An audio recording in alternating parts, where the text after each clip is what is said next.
बिस्मिल्लाहिर्रहमानिर्रहीम। मुहतरम नादरीन और प्यारे सामीन, अस्सलामु अलैकुम वरहमतुल्लाहि वबरकातुहू। आज मैं बैतुल खला के आदाब, तरीक़े और होने वाली उसमें कुछ गलतियों के बारे में बातें करना चाहता हूँ। दुआ गो हूँ कि अल्लाह रब्बुल आलमीन हमारी बातों में असर पैदा करे और नफ़ा बख्श साबित हो। मेरे भाइयों, जब भी हमें पेशाब और पैखाना की ज़रूरत पड़े और बैतुल खला का हम इरादा करें तो ये बात यकीनी बनाएं कि वो जगह मुकम्मल पर्दे वाली हो और पेशाब के छींटों से हम वहाँ महफूज रह सकें, क्योंकि पेशाब के छींटों से न बचना ये कब्र में अज़ाब का बाइस हो सकता है। और तीसरी अहम बात ये कि पेशाब और पैखाना के वक्त ना तो हमारा चेहरा रुख क़िबला की तरफ होना चाहिए और ना ही पीठ।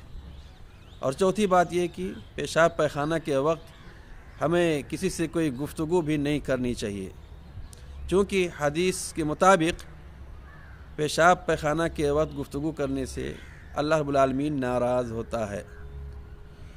और सबसे अहम बात ये कि जब हम बैतुल खला में दाखिल होना चाहें तो अपने बाएं पाँव को दाखिल करें और दाखिल होने से पहले ये दुआ ज़रूर पढ़ें, अल्लाहुम्मा इन्नी अऊज़ु बिका मिनल खुबुथि वल खबाइथ।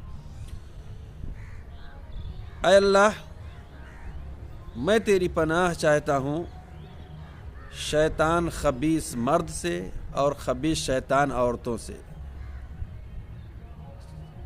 चूँकि आप जानते हैं कि बैतुल खला बाथरूम यहाँ शैतान कसरत से पाए जाते हैं और शैतान की ये कोशिश होती है कि अल्लाह के बंदों को कैसे वो तकलीफ़ पहुँचाए।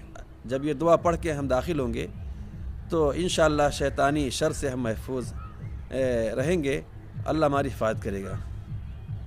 और एक ख़ास बात जो बतलानी है, जो पैगाम मैं देना चाहता हूँ कि पेशाब और पैखाना करने के वक्त दाहिने हाथ से हमें अपने शर्मगाह को न छूना है न पकड़ना है, क्योंकि अल्लाह के रसूल सल्लल्लाहु अलैहि वसल्लम ने सही हदीस में मना किया है।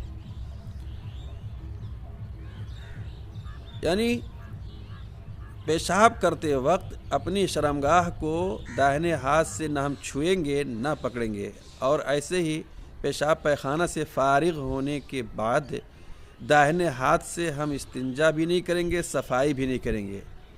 यानी दाहिने हाथ का इस्तेमाल अपने शर्मगाह को छूने और पकड़ने में भी नहीं करेंगे और सफाई करने में भी दाहिने हाथ का इस्तेमाल यानी उससे नहीं सफाई करेंगे, इसलिए कि दाहिने हाथ की फजीलत है।